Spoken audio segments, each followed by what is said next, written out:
Šodien stādu gurķus, jo uz palotes tie jau sāk stīdzēt.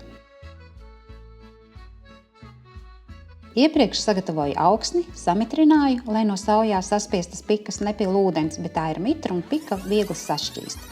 Substrātam pievienoju subtimiksu un bacilonu, 2 mazas saujiņas no katra uz spaiņa augsnes.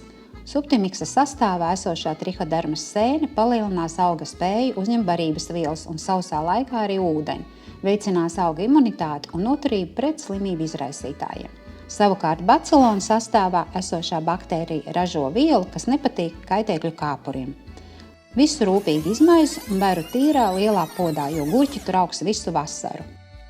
Subtimiks satur arī baktēriju, kas pārvērš augsnē esošo kāliju un fosforu augam izmantojamā formā, jo bieži augsnē šīs barības rezerves ir, tikai augs tās nevar uzņemt. Ja stādus nopirkāt un neziniet, kā tie audzēti, pirms stādīšanas iesaku aplaistīt ar subtimiksa un vitamīnu šķīdumu, kura pagatavošanai ņem 100 ml šķidra subtimiksa un 20 ml vitamīna. Pievienoju 1 litru ūdens. Tas bagātinās augsni ar augam labvēlīgiem mikroorganismiem un veicinās labāku ieaugšanu. Pēc tam aplaistītos augus iestādu kā iepriekš. Šādā veidā podos var stādīt arī tomātus, papriku un citus dārzeņus. Lai labi aug un garšīgi gurķi!